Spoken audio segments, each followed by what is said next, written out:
legend lives on since he was 2 years old. Glued to the screen, watching Hulk Hogan and a champion's gleam. Now he's grown with the mission, got stories to tell. From the indie halls, echoing the ring bell. Every Northwest hero, every rising star. If they're stepping in the ring, he's not far. Oregon Wrestling Observer, where the passion runs strong, never stops, never over. Josh James in the chair, hit record, hit the stage, spotlighting every fighter on the PNW page. Oregon Wrestling Observer, feel the crowd rise up as the voices get louder. From Oregon, Canada, and Washington, he's the man with the plan, bringing wrestling to the world. One show for the fans. Yeah, yeah, raise your hands in. Yeah, yeah, yeah, raise your hands, hit the mat, feel the roar tonight. What's up, Maniacs? My name is Joshua James. Welcome back to Oregon Wrestling Observer. We are once again live on YouTube, Twitch, and Facebook. And with me is a wrestler that I've always wanted to talk to on my show. That is Mr. Beefy Goodness, Vance Nevada. How you doing today, my friend? Great to see you, Josh, and I'm glad to be here. I'm so happy that you're here, and I'm like, thank you again for taking the time for being a guest on the show. I'm very excited to talk to you because the first time I've ever seen you wrestle was back in Portland Wrestling, where you and Dropkick Murphy, well, at the time he was Maple Leaf Murphy. That's the first time I saw you wrestle. Is you, Vance Nevada, and Vidal Sierra. You guys were a trio. That's the first time I've ever saw you guys and saw you wrestle. So I'm just excited that you're on here, and I wanted to talk to you about wrestling. Like, how did you get involved with wrestling? Like, where did it all start for you? You know, it's kind of like many people, right? When I was a kid, wrestling would come on TV, and that was it. Like I was hooked. For me as a fan, my dad was a fan, and both my grandpas were fans, and so wrestling was kind of always peripherally on in the background. But I would say it was the Saturday night's main event, Hogan and Orndorff against Stud and Bundy, when Orndorff turned on Hogan, where, as a kid, this blew my mind. And I had to see how this was going to play out. And by the time that, you see the storyline come to a conclusion, in the meantime, now you've been introduced to all these other wrestlers, and now they've captured your interest. And so I was a lifelong fan from 1986. And then, found a way into the business myself a few years later. Yeah, that's really cool. Like, Hogan was also another reason, like, for me, like, I got into wrestling. Him, Hogan, Paul Orndorff, sorry, that's my dog, and Andre. Is just like, those guys were like, it was just like, whoa, who are these guys? Like, it caught my interest. And you said you found your way in wrestling. Like, how did you start, like, get into, like where did you start in wrestling? Sure. Yeah. Well, I'm originally from a very small town in rural Manitoba, which is maybe about an hour north of Bottineau, North Dakota. And, a small town. When I say small, like, my town was a mile long by 2 blocks wide. Oh. And so when I found out that independent wrestling show was going to be coming to my high school, and I'd like bust a school to the actual like full service town about 20 minutes down the road. I was about 15 years old, and my buddy and I stayed after school because the ring is going to come there. And when the guys showed up, we volunteered to help set up the ring. And then when they got the ring set up, the promoter said, "We're going to go get a bite to eat. Do you guys mind watching the ring for us?" And we both thought we'd died and gone to heaven. Like, yeah, we've got access to a ring, unsupervised. This is amazing. And so he left, but he must have forgot his wallet, because as soon as he was out the door, we jumped in the ring. We started messing around, and then he came back in, and he saw us in the ring. We thought, oh, we're going to catch hell. We jumped out right away. And instead, he just very calmly came right to the ring, stepped in the middle, and he goes, "Do you think you can wrestle?" And at that time, I'm 15 years old. I think I know everything about everything. I'm like, yeah, I watched it on TV. I know everything there is to know. And she said, "Well, come on up in here." And in about 30 seconds, he had me like pretzeled. And but that was my first taste of getting in a wrestling ring. And about a year and a half later, that same promoter put me in touch with a trainer whose name was Ernest Rowe, who was this Not really credible professional wrestler, but he was a foot in the door, and he gave me my first introduction and first pair of boots, and I debuted when I was 17 years old. Wow, you were still a teenager when you got into the business. What was it like to, you're 17 and you're getting in the ring for the first time, like in front of these people? Like, what was your first like reaction to be like, wow, I'm actually in the ring. I'm actually getting ready to wrestle. What was your reaction? I think the realities of independent wrestling uh, didn't really hit me. I was just so like excited to be in a ring. The only exposure that I had had to wrestling was what I had seen on TV. There wasn't really an active indie scene, that I could check out. So I'd been to a few WWF house shows at the time, and you see like the big arena presentation. And so when Hmm. you think about, oh, I'm going to go wrestle my first match, these are the visions you have in your mind. We're going to be in front of this stadium with thousands of people there. It's going to be awesome. And instead, we were in a community center hall in front of 35 people. But there was a ring, and that was exciting. And I got to go in there and do my thing. And so, um, I would say, I was just excited to be a part of it. And have a chance to pursue this because it seems like such an unlikely thing for a kid from rural Manitoba to want to do this. But the way that the veterans treated rookie talent then versus now, it was a much different environment. Now you really train to nurture versus at that time in the 80s and 90s, you trained to exclude. So you were trying to break guys down and make them quit or not let them even get started. Now at the point when people are breaking in, and it's really kind of a more supportive environment than before. Yeah, I know how you like what you're talking about. Like, I work for a wrestling promotion, Bunny of Roundtable Pro Wrestling, and the one of the wrestlers, his name is Bad Blood. He's been wrestling. Geez, I don't remember, but he's a veteran, and he's always treated everybody like okay, like he's like the mentor. He's been a mentor to me too. Like he's always telling me like, okay, like I do commentary and he'll tell me things like, okay, you were good, but there are some things you need to work on. Like he'll like be straight up and like he's not BSing me at all. It's like and like I can't imagine what was like, for like for you like being a 17-year-old getting like these veterans like treating you like, oh, you're a rookie, like we're gonna pick on you and all that kind of stuff. Like did you have a mentor in for when you were starting? Not right away, Mm-hmm. um, but to give you an example, the first time that I got in the ring with the pros, the very Mm-hmm. first bump that I ever took was a superplex off the top rope. Oh jeez. No instruction, just to get in the ring, and the vet says, "Hey, go sit on that turnbuckle over there." Okay, and then he gave me a superplex. That was the first bump I ever took. And then they proceeded to beat the hell out of me. There was three or four of them. It kind of used me as a tackling dummy for the next 2 hours. And I remember leaving like all beat up and sore and kind of limping out of the building. And I could just hear this big bellowing laugh behind me as I was closing the door, saying, "Ha ha ha! He won't be back." But that guy that said that was Evil Eddie Watts. And Oh.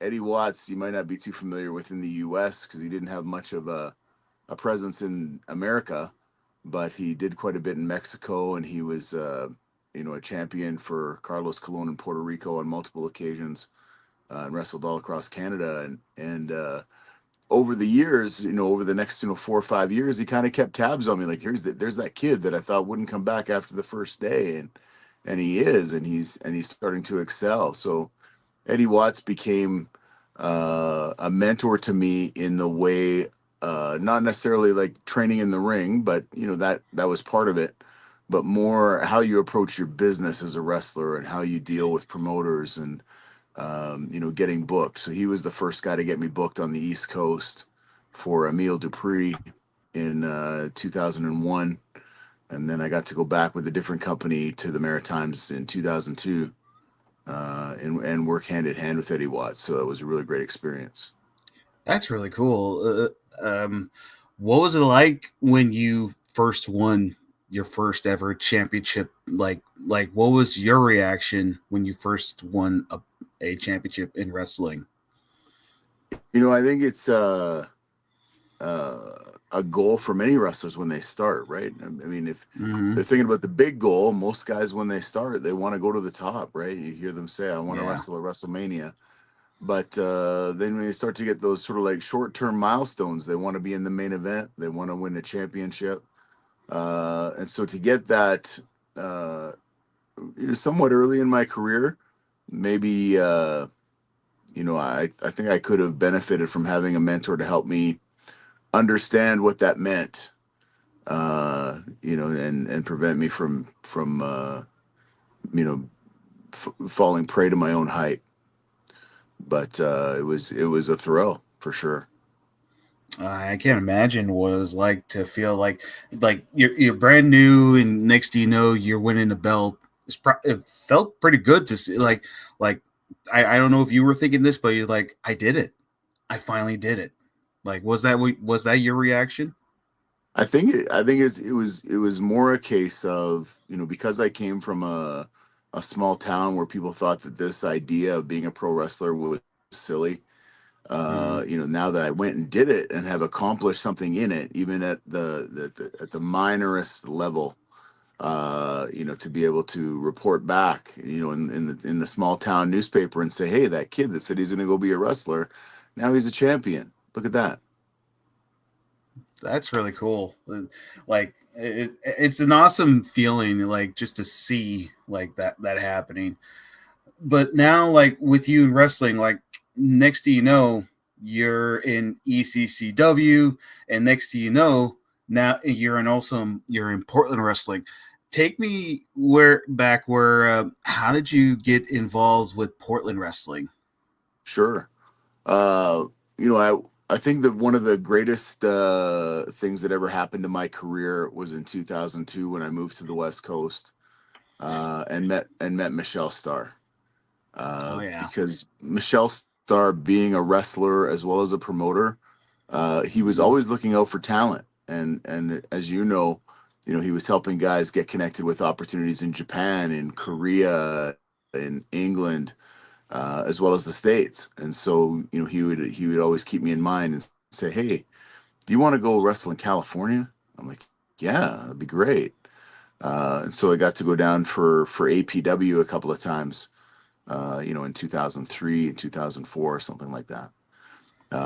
And then at that time, there was a lot of presence of the Vancouver, wrestlers, the Canadian talent, on the American Indies in Oregon and Washington, and they were starting to put the roster together, and of course we had veterans like Moondog Moretti, who had a Mm-hmm. great career here in Canada as well. So when they started reaching out for talent, they knew who we had. So there was like myself, Adam Firestorm, Scotty Mack, um, Black Dragon, Dropkick Murphy, in such an incredible mix of guys coming from Canada as well as the veterans and guys from all over the states in California and Reno, and um, just this melting pot of great talent, and just felt like the right combination that if they had the TV on long enough, that somebody was going to get spotted and somebody's going to get signed off that. That Yeah, that's really cool. I love Michelle Starr. Like I met him like one time, and legitimately one of the nicest guys I ever met. And but I want to know, like, where did the idea of you and Murphy and Fidel Sierra decided, like, let's be a group, or like was it Grappler, Piper, or like whose idea was it to put you three together? Yeah, I think how it began was at that time. Whenever I would work stateside, I had a pair of trunks with the Canada flag on them, and Mm, I never really considered, growing up in Canada. I mean, we would always, cross over to the United States for vacations or and I lived in a border town in Canada, right? So we would do like a trip just to go to the American stores like Target to get the products we couldn't find in Canada. Yeah. So it was always a very friendly relationship, and I never considered America to be an enemy. But at that time, when I would come into American venues in Washington State and Oregon wearing Canada flag trunks and talk about, how, Canada is actually bigger than the U.S. and we're on top geographically. When you just start to point Mm. these things out that are accurate, the American people, like the fans, and I'd say even some of the wrestlers on the independent level took great offense to it. Where I would, sort of like take knocks at things like, the phrase "Made in America." There's great pride in this "Made in America," and all that America has produced. If you turn that product upside down, you'll see it's actually made in Taiwan. And so you would do things like that, or say like, what has America actually produced?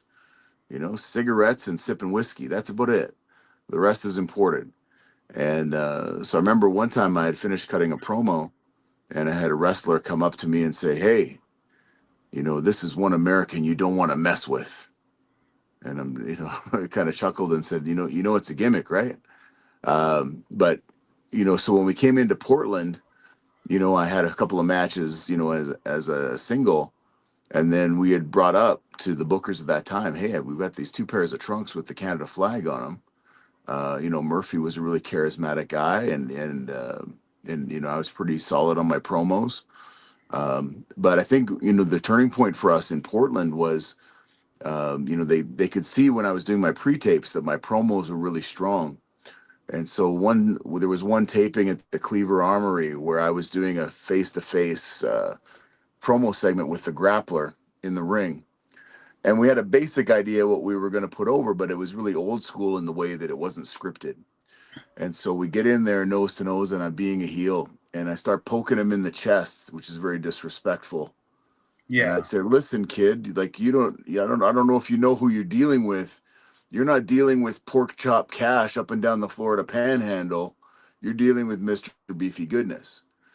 And it made him sort of like guffaw out loud on TV, because and many fans didn't realize this, but Pork Chop Cash was the grappler's first opponent in his first week in the business for the full like 2 or 3 weeks in Florida.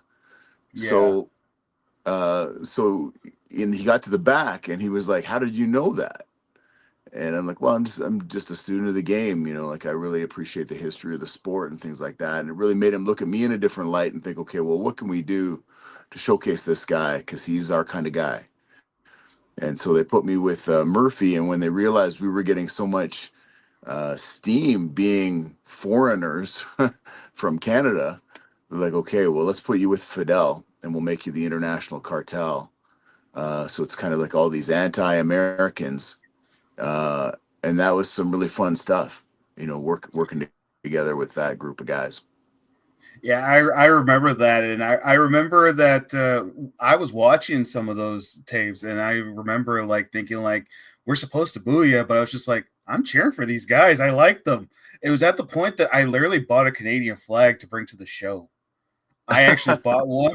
I was cheering for you guys. I was rooting for you, and I was like, also Murphy was my favorite because he's like, Murphy's acting like me. Like I feel like that's me when I'm seeing like, because I used to act like him, not like pretending to be Murphy at school. Like I used to act like how he used to act like at school. It's just like that's me.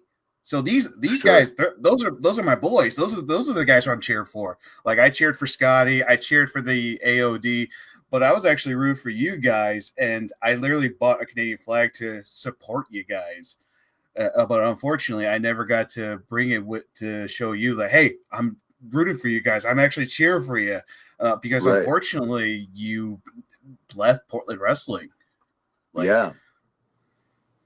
like uh, Yeah. Not by choice. yeah. What happened at that time was, we were now doing so much stuff with Portland, and then that was creating notoriety for us. We were getting more bookings other places, and there was a lot of Canadian talent crossing the border at that time without visas. And Mm, so as a result, I was crossing the border. Um, and it was a really a dark time for me. This was in 2004, September 2004. I was supposed to do an indie show in Chehalis, Washington on Friday night, and then I was staying over for the weekend, and I was on the list to work as an extra for WWE in Seattle and Spokane on Monday, Tuesday, and then I was just going to stay for the week and then do the Portland tapings the following Saturday, where I was scheduled to take the Portland heavyweight title.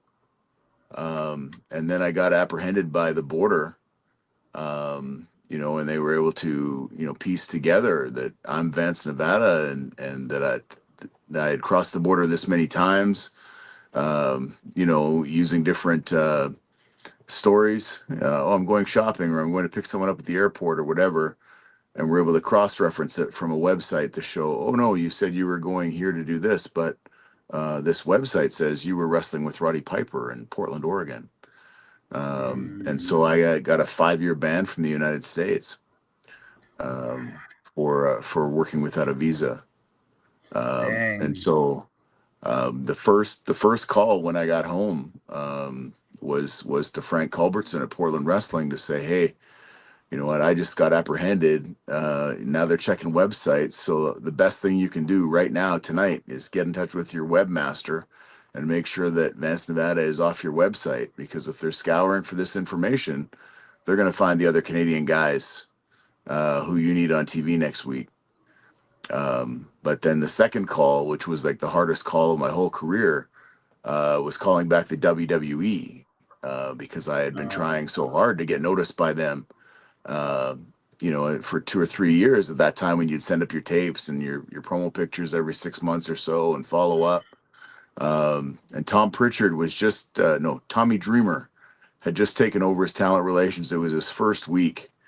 And I had to call and leave a voicemail for Tommy Dreamer saying, yeah, I know I'm scheduled for TV, but I can't come. And that was, like heartbreaking for me, right? You, at that time, I'd been wrestling for about 10 or 11 years, working towards that goal. And Yeah. now that goal is shut down permanently. Um, yeah. So that was the end of my tenure with Portland Wrestling.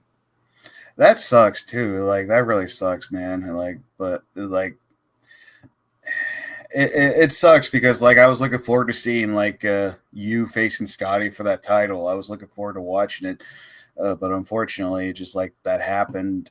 And again, like you said, it was a dark time for you. Like, when did you bounce back from that? Because like it probably took some time to like bounce back from all that. Yeah, I think, definitely in that time, 2004, 2005, like your dream has basically been taken away. Hmm.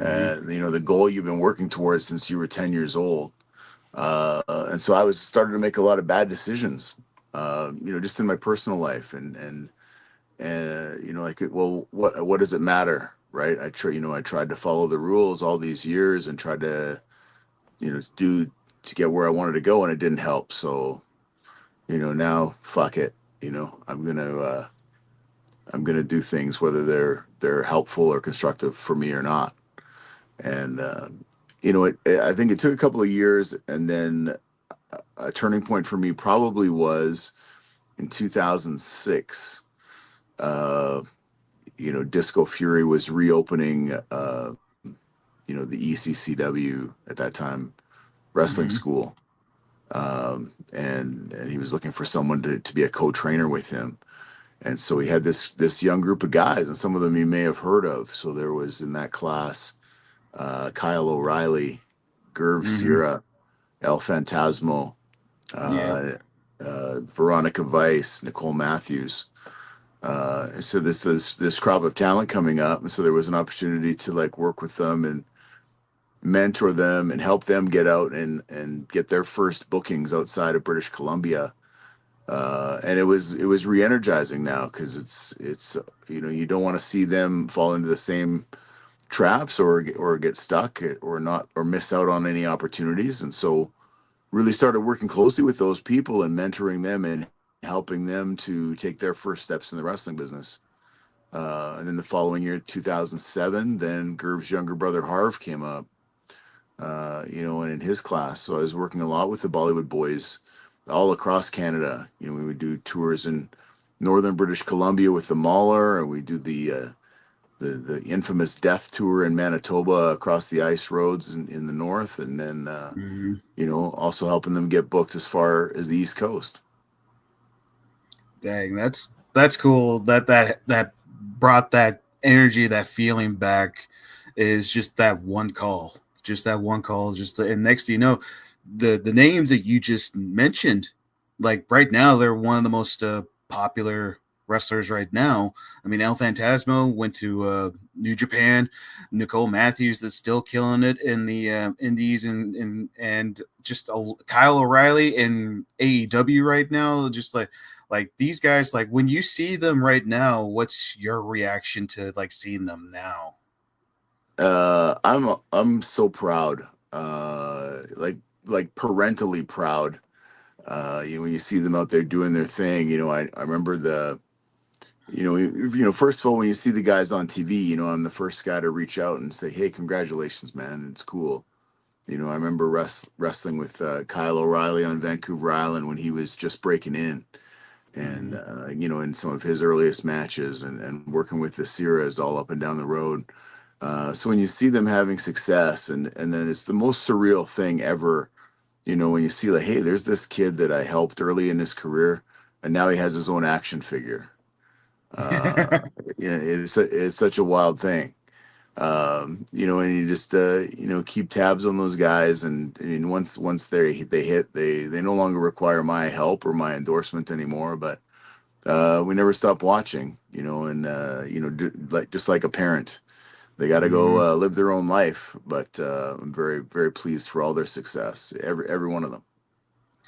That's really cool, man. Again, it's like just seeing you where you are right now. Like you're being booked. You're winning titles pretty much everywhere. You're in a tag team. Like I remember seeing a picture of you on I think it was on Facebook, and I think you and your tag team partner, I think like what had like maybe like four tag team titles, like Yeah, that like just like when you were in a dark time and you're just seeing yourself right now, like you like I might have not made it, but right now I'm smiling. I'm having fun.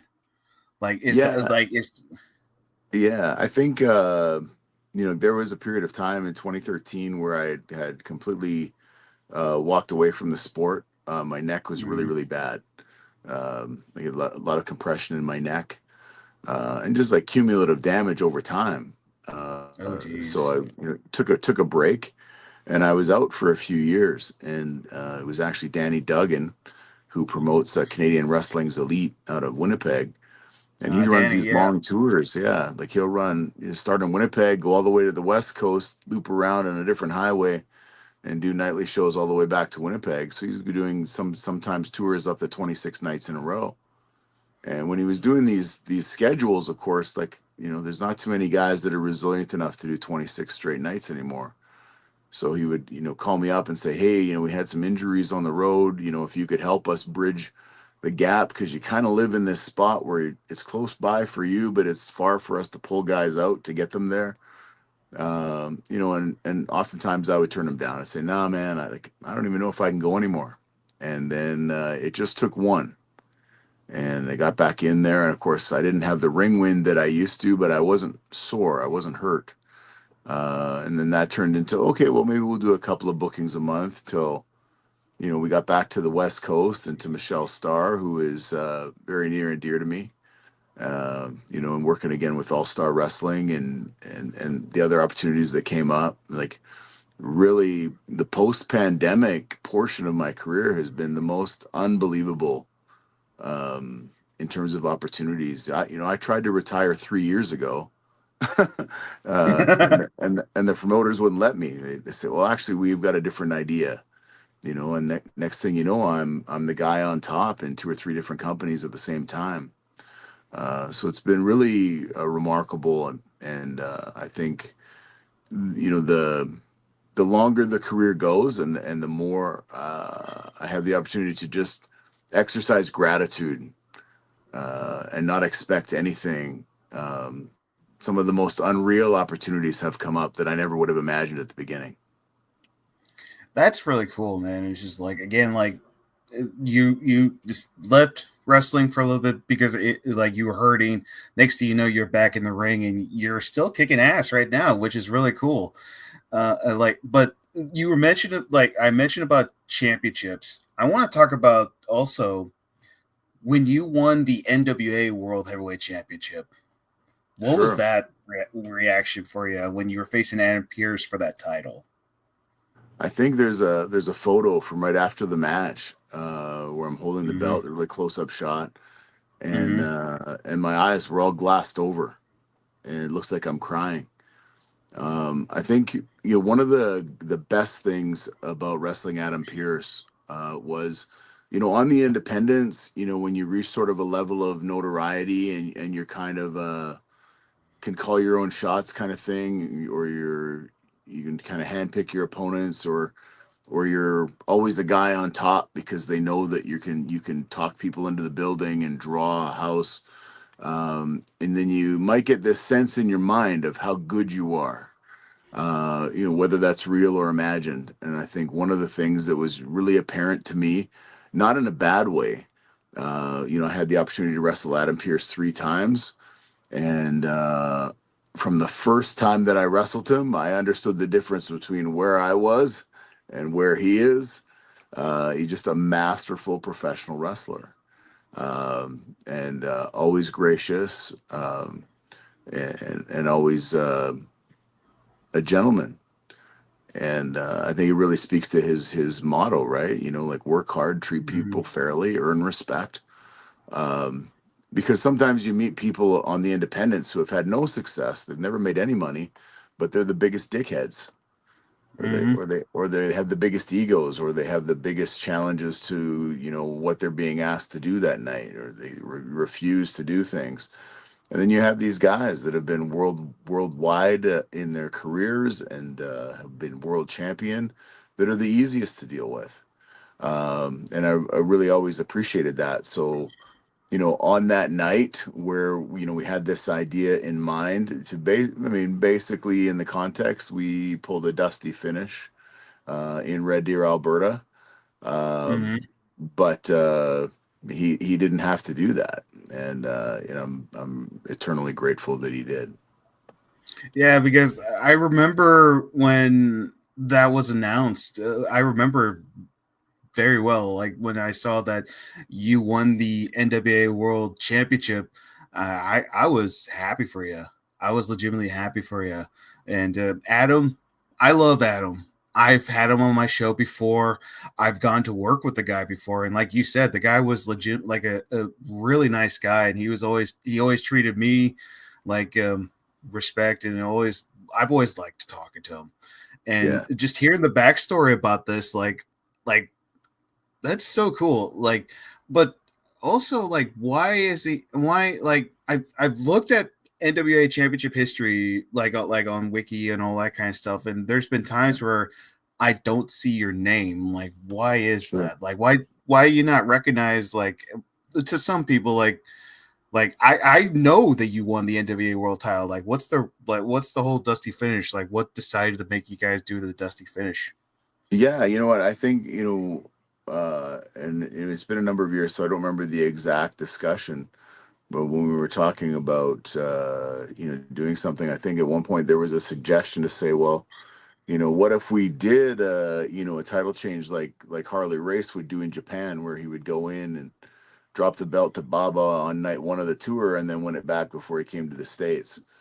And that it just wasn't an option. But I remember, after the match, after the ring got torn down and we were all, at a restaurant after, someone had pulled up uh, Wikipedia, and someone had already like uploaded this title change, Mm-hmm. that it happened.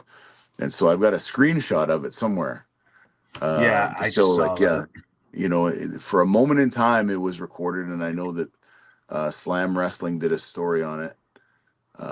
But then officially the next night, the press release was read at the next show that due to the egregious rule breaking that had taken place to accomplish that feat, the decision was overturned. So as far as the official Okay. history book, it was just an overturned decision. All right, I see. Okay, that I get that now because I remember seeing that picture. That was the first time like I saw like on Wikipedia is that you holding the NWA World Title, and I saw on Wikipedia too. Like I've been on Wikipedia, like you know my work with the championship history stuff that I've been doing for my channel. Yeah, Like I remember seeing that on Wikipedia, and it's just like oh okay that's awesome it's still there and next thing you know it's gone and it's just like there's I think there's been sometimes there's some people that would edit it and say no Vance Nevada he won the title still like there's been times where I would see the picture and your name on there and then next thing you know it's gone right. like I still recognize that you're uh former NWA world champion like even though it's dusty finish and all that kind of stuff Sure. but like to me like it's like nah the former NWA world champion, which is still really cool. And I love talking to you about like championship history titles, Yeah. especially when you uh, told me about, I think it was the Canadian light heavyweight or junior heavyweight championship belt, the one that Okay. you've held, the one Kenny Omega held. I Sure. remember Yeah. you're sending me pictures and telling me about like this history, and I even looked up because like I've seen the belt before, like on videos and all that kind of stuff, but I never really looked into it before because like I've tried looking for stuff and like there's been times where like I might be missing something, but you've been a big help for especially for me when it was with that title, like Sure. like like you're it's like when every time I talk to you, you've always sound like a historian. Like when it comes to wrestling, would you consider yourself like a historian, like for wrestling? I think in the context of Canadian pro wrestling, I think that's what people are going to remember first, and then the wrestling second. Because there are so many great Canadian wrestlers that have accomplished things, but there aren't any historians in the same way. And for me, like the wrestling history part, kind of came about as an accident. So when I was first breaking in, I think I was maybe about a year in. Um, River City Wrestling was the company I was wrestling for, and they had television Mm-hmm. on Shaw Cable, which was kind of like local cable access in the city of Winnipeg. But I didn't live in Winnipeg, so I never saw the show. Uh, Okay. it was only on city cable feed. So one time I was in Winnipeg and I was staying over at a friend's house, and he goes, "Oh, if I've got tapes of the show, do you want to watch it?" And I'm like, "Yeah." So then I was watching one of my own matches on television, and the commentators were talking about my trainer, Ernest Rowe. And they said, Vance Nevada, he was trained by Ernest Frenchie Rowe, who was a tag team partner with this other guy, Frenchie Champagne, in the 1950s and 60s. And I'm like, I don't remember him telling me that. And so I thought, well, as a surprise to my trainer, I'm going to go find a newspaper clipping of this or find a newspaper ad or something and give it to him because if he can't remember, maybe he doesn't have this. And so it started Mm-hmm. my journey into history. I spent a whole summer in Winnipeg archives going through old microfilm at that time, and I found lots of results, from these guys that went on international success that started in Winnipeg. Like, if we just even think in the context of Portland, the guys that came out of Winnipeg include Ricky Hunter, the Von Steigers, Moose Morowski, Roy McClarty. All of these guys came out of Winnipeg and then went on to have these really remarkable international careers. And by the time I found out that this statement that they had made on commentary actually wasn't true, that didn't happen. By that time, I had learned about all these guys from the 50s and 60s, and started keeping track of those results. And now, fast forward 30 years later, the collection I have of results is 6,000 pages, uh, Wow. and more than 80,000 shows from Dang. 1867 to now. So if it's happened in Canadian wrestling, chances are I've got it written down. That is really cool. Like 6,000, dang. It's at that point, like with that many history that you've learned, you could probably write a book about that. Like that's so cool. Well, and that actually became the catalyst for Uncontrolled Chaos, Mm. because we have all these results, and even during the pandemic, now we can't go out and wrestle. But not only can we not go out and wrestle, we can't go out and do anything. So it's Yeah. not like, well, I'll just take that time that I would be wrestling and go on more vacations. No, we're not allowed to do that. Oh, maybe I'll go out with my family for dinner more. No, we can't do that either. So we're just Mm. like locked up in our homes and we need something to do. So I had thought about initially like releasing the results themselves, as figuring out how am I going to break this up into a series of books. But then I realized, that the audience for people to actually just have a book of results is pretty small.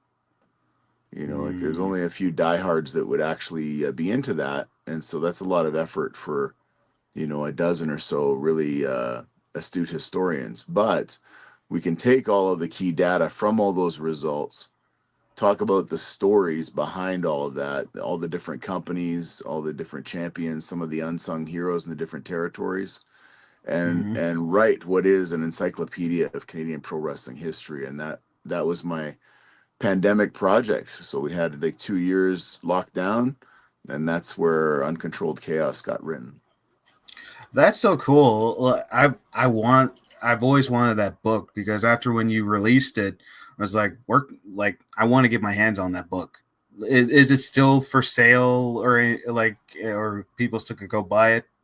Yeah, absolutely. I mean, now the book is 2 years old, so it's not as big a seller on the merch tables, but I still do have it when I'm traveling and through my publisher, freezenpress.com.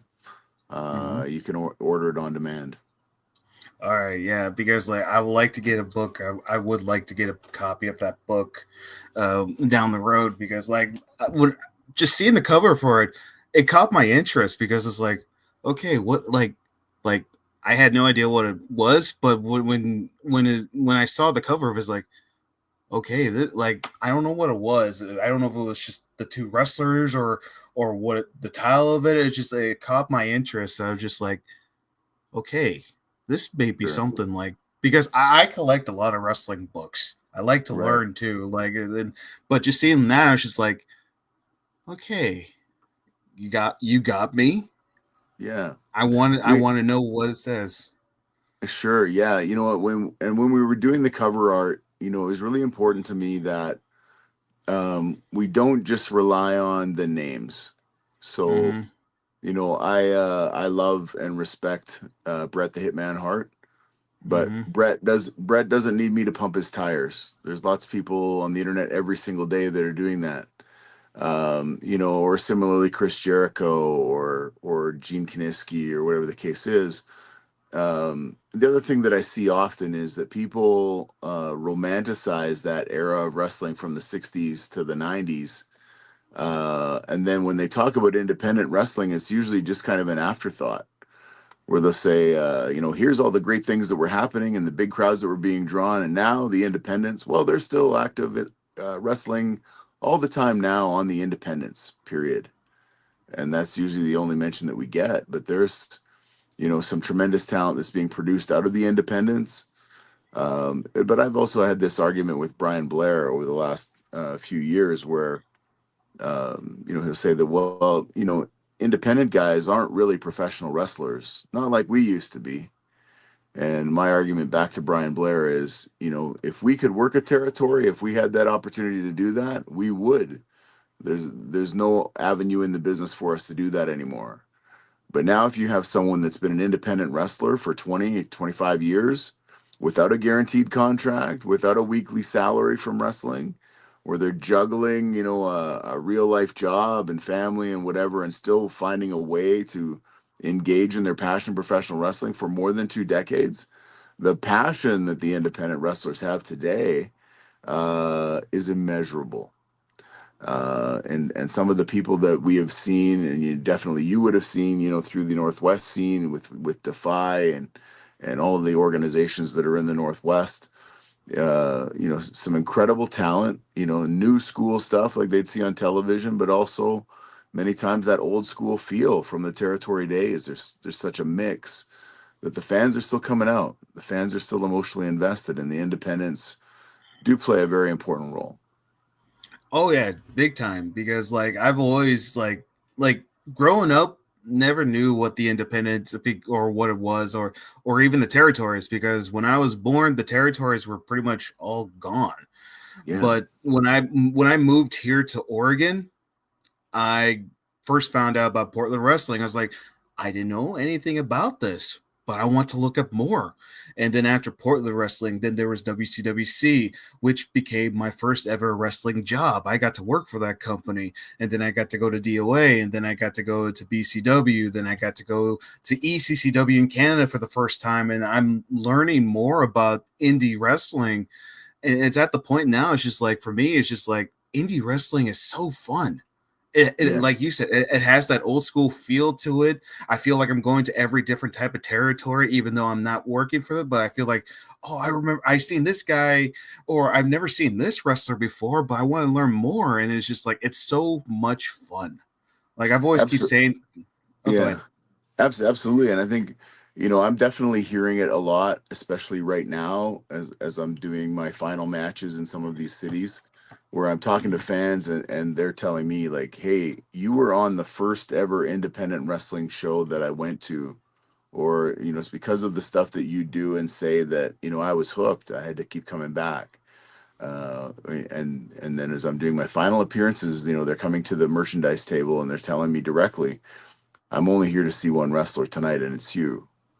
And so when we start talking about things like this past weekend in Nanaimo, I was honored by Vancouver Island Pro Wrestling, being inducted as the first ever inductee into their Hall of Fame. Oh, Uh, that's you know, cool. what I told the fans that night is, Hall of Fame careers aren't what it meant to me. And it's not a collection of the stats and title histories and number of matches. Hall of Fame careers are about what the wrestler meant to the fan. And that relationship is very individual for every fan. That interaction that they had, the reason that they're celebrating that wrestler and their fondest memory is going to be different than the fan sitting right next to them, right? It could be a promo, it could be a match, it could be a high spot, it could just be one moment of crowd work that singled them out, that hooked them, Oh and yeah. and so it's really rewarding for me to be able to have that interaction with people now that I never had before, because I've pretty much for the past 25 years I've always been the villain. And so I haven't had that direct contact with the fans other than that time I'm out in the ring bell to bell. So to now have the sit down conversations with them and have them be able to share, what my body of work has meant to them personally has been really, really cool. Yeah, it's the amount the things that you've been through for wrestling is just like, it's so awesome. And like you said about like when wrestling fans come up to you, hey, you were the first wrestler I ever saw in independent wrestling, which is true. Because like I told you before we started recording, I saw you drop kick and Fidel Sierra, Scotty, and all for the first time in Portland. Like I think I've been to one indie show, but I don't know if you consider AWF, American Wrestling Federation, indie or not. But here in Oregon, my first ever indie show was Portland Wrestling, and you were on the card. And I saw you. Then after that, Murphy. Then I saw Dr. Luther. Saw Scotty. I was just like, I love these guys. Like this is so cool. Like I didn't know there was wrestling here in Oregon.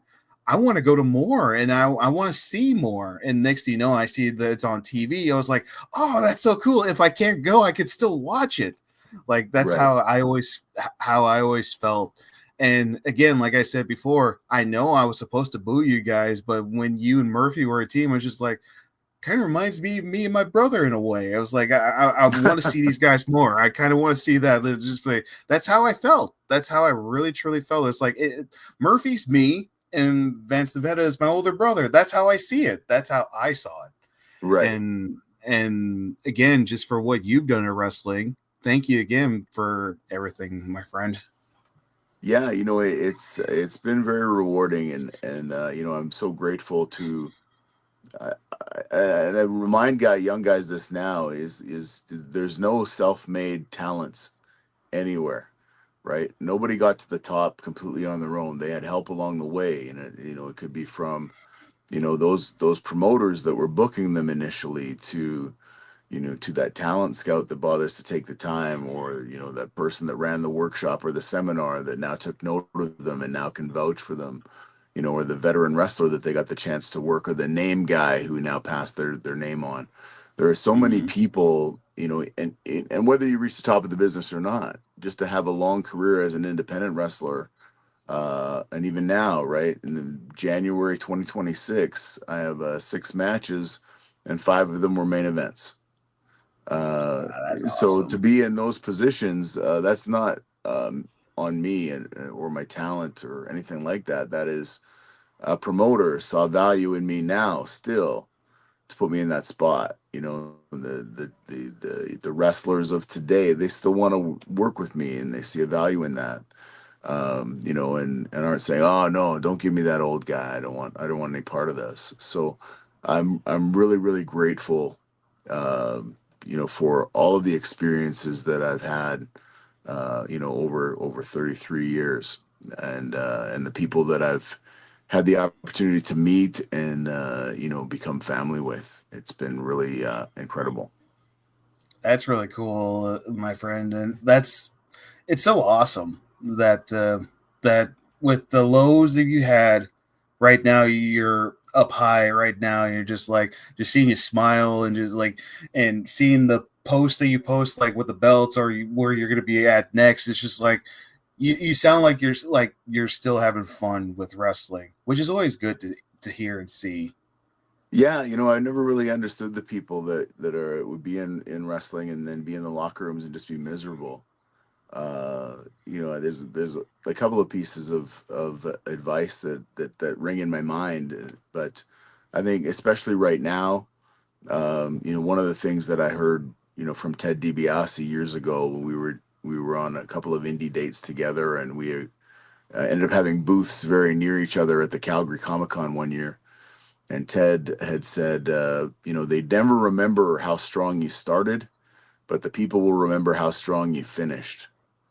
And so when I look at the momentum that I have right now, I think it will never get better than it is right now. Now is the perfect time to be able to go out of the sport on my own terms while I'm still relatively healthy and Mm-hmm. don't require a cane or a wheelchair to get around. Thank God for And that. yeah, and while I can still give the people everything I got. So, I know there's definitely people that have reached out to me. They're very sad to hear this news, and I said, this isn't a sad milestone. This is a happy milestone. There's still other ways that I can contribute to professional wrestling that don't require me taking any body slams or pile drivers. Mm-hmm. Yeah, for sure. And also, you mentioning about like the advice that you gave and like and talk about indie wrestling made me remember one time what Bad Blood told me and some of the wrestlers for the wrestling company that I work for. He says, even though we're in a small building, this is your WrestleMania. Treat it like it's your WrestleMania. And that always hyped us up, even though like there's maybe like, I don't know, 35 people in the crowd, but we're going to treat this like this is our mania. And we have like, it's so fun to do. Like, Mm. like wrestling has been my passion, and I could definitely tell from like your story, like this is still my passion. I love doing this. I love talking about like the history of it. And again, congratulations on being an inductee, the first inductee of the VIPW Hall of Fame. Again, congratulations on that one. But where like what's your next like next thing that you're going to be doing? Like what's the next booking, next show that you're going to be at? Sure, yeah. This Friday night, January 30th, 2026, is my final match ever. So Oh, I will be wrapping up my career for primetime wrestling in Prince George, British Columbia, wrestling against Edward Wild III. And oh, I was just got a note from the promoter today to say that the Prince George Daily News, pgdailynews.com, if you click on that website, that's the lead story today. Huge picture promoting that match. So really excited to be back in Prince George this weekend for the match. We've had a really strong following for professional wrestling there. Um, and then yeah, in terms of the next steps, there's a lot of different opportunities. Whether it's behind the scenes helping talent or behind the scenes helping promoters. Being an ambassador for the business and helping them to increase revenues and keep wrestling alive. Certainly I've seen some of the best, and I've also seen some of the worst over the last 30 years. And however we can help to keep independent wrestling strong, I'm probably going to be first in line to help out where I can. that's awesome. That's awesome, dude. But the fact that you're going to be retiring, it's sad to see you retire. But hey, like you said, I get to go out on my own terms. I'm not hurt. I'm not in a wheelchair. I get to leave when I want to, and I that's always cool to see. And like you going to be working like for any other companies like after when you're officially done, like is that like all star and premiere, like you Yeah, still gonna be yeah. I think there's a lot of speculation about it. I mean, first of all, even as we're talking right now, we know that nobody trusts a wrestling retirement. They say wrestlers never retire. And so I definitely have had guys, joking around with me in the locker room saying, okay, well, the retirement tour is almost done. What's the start date for the comeback tour? And we for me, there is no comeback tour. yeah, we're But we're doing the exact same thing to Bad Blood because he said he was gonna be retiring too, and we're just like, oh yeah, sure, you're gonna retire. Wink, wink. We do the yeah, exact same thing to him. yeah, absolutely. I mean, and so definitely, I've been talking to a number of friends in the sport still, and promoters, and uh, you know, they're always looking at different ways that they could keep me incorporated in things, and I think in some cases it's a little bit of disbelief on their part, because in some cases I've been in the business as long as they've been around or been aware of independent wrestling, and in some cases I've been wrestling longer than they've been alive. And so they can't fathom that there's a day when Vance Nevada is not in wrestling. And if it was 10 or 15 years ago, I might not have fathomed that either. But and now is the time. And I look at it as the different achievements that I've had or records that I've set. Now we've set a bar for somebody else to set a goal to eclipse that, and I think we will over the next 10 or 15 years. There's some great talent coming up, and actually, when I made the decision, like I knew that the time was coming. It was actually off of shows that we held in September of 2025 in Prince George, and I was just watching the talent that we've developed from start to finish, because I had wrestled the first night, and then I wasn't on the card the second night. I was doing something else, and so I got to just sit back and watch the whole show, and that's when I realized like the talent is ready, right? They you don't need to keep me on the show because these guys are ready to run with the ball. And so I'm going to be excited, whether I'm actually in the arena or I'm watching it online, and like many, to see where they go and what they achieve and what they accomplish, and when they break any of the records that I've set over my career, I'm going to be happy to celebrate that achievement. That's awesome, man. That's really cool. And again, like even though like you're like we're watching some of the matches, you're just like, I'm still a fan, and I Yeah. still like watching these guys wrestle. Like right now, like what can like advice you could give to rookies in the business? Like what's the advice? Like you gotten some good advices. Now what's your advice to some of the rookies that are coming into wrestling?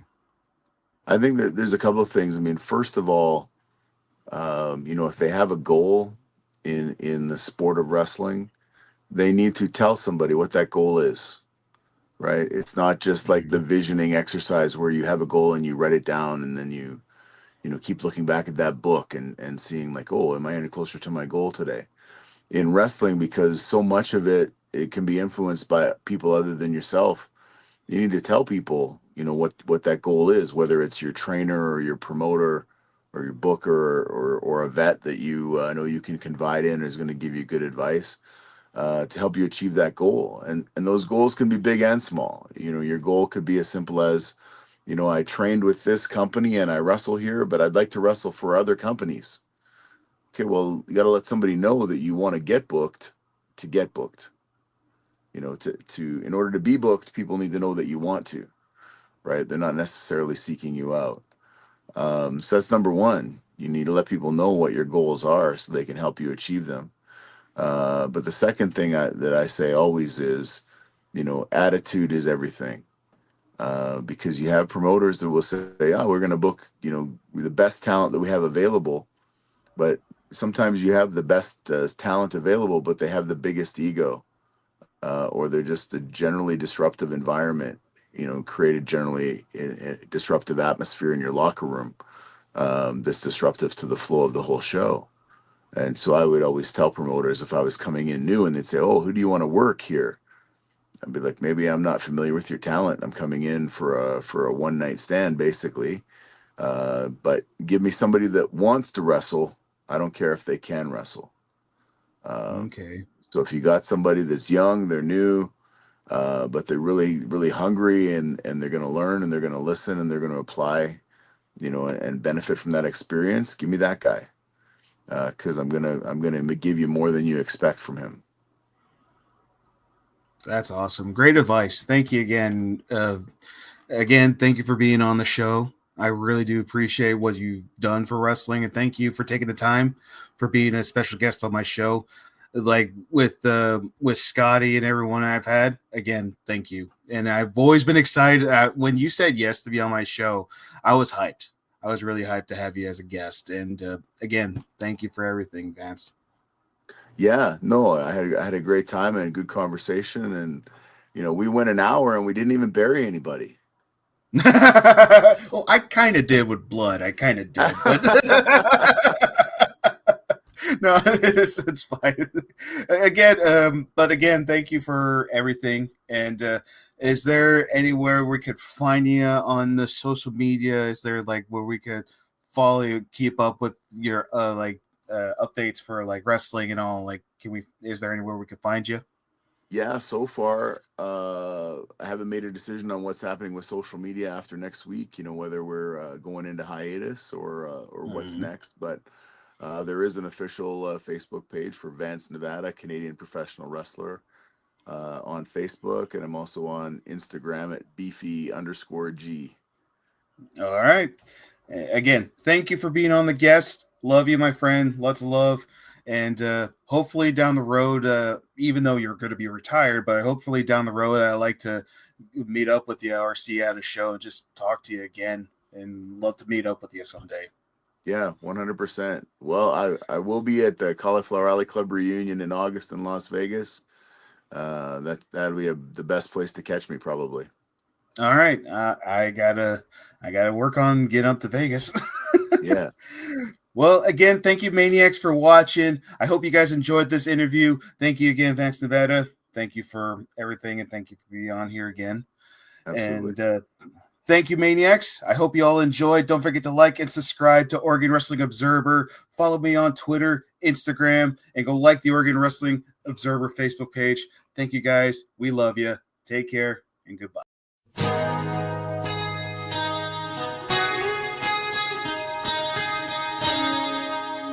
broken bones from parts unknown. Simplify wonders of why. Broken promises reveal.